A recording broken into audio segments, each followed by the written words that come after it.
রায়গঞ্জ পশু হাসপাতালে পরিকাঠামো উন্নয়নের দাবিতে শুক্রবার ডেপুটেশন প্রদান করলেন স্বেচ্ছাসেবী সংগঠনের সদস্যরা। তাদের দাবি, পশু হাসপাতালে যথেষ্ট পরিমাণে চিকিৎসক না থাকায় বাইরে থেকে চিকিৎসার উদ্দেশ্যে আসা পোষ্যদের পরিবারকে সমস্যার সম্মুখীন হতে হয়। তাই তারা উক্ত ডেপুটেশনে আরও চিকিৎসক নিয়োগের দাবি জানান। পাশাপাশি তারা জানান, হাসপাতালে উপস্থিত অ্যাসিস্ট্যান্টের আচরণও অপ্রীতিকর।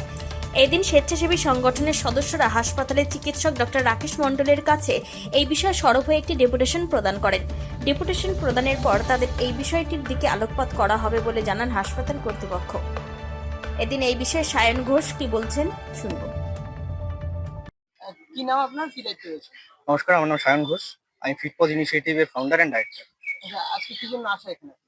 আজকে দেখুন, আমরা সকলেই জানেন যে রায়গঞ্জ পশু হাসপাতালের অবস্থা খুবই খারাপ। এখানে যিনি আছেন ডক্টর রাকেশ মণ্ডল, তার কাছে আমরা আজকে ডেপুটেশন জমা করলাম। রায়গঞ্জ হসপিটালের যে ইনফ্রাস্ট্রাকচার, সেটা ডেভেলপমেন্ট হওয়া খুবই দরকার। এবং কি সাথে সমস্যা রয়েছে?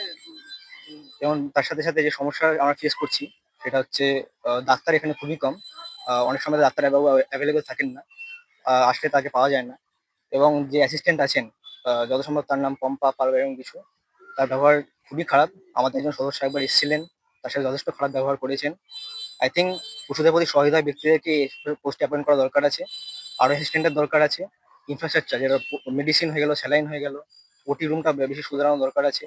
এবং তার সাথে সাথে আরও ডাক্তারবাবু অ্যাপয়েন্ট করা অনেক দরকার আছে, কারণ এখানে প্রত্যেকদিন অনেক বেশি পেশেন্ট আসছে এবং একজনের পক্ষে হ্যান্ডেল করা একটা ভীষণ মুশকিল। এবং আমরা যারা সংগঠন থেকে আসছি, আমাদের পক্ষে খুব মুশকিল হয়ে উঠছে এইসব এই সিচুয়েশনে ট্রিটমেন্ট করে ওঠা।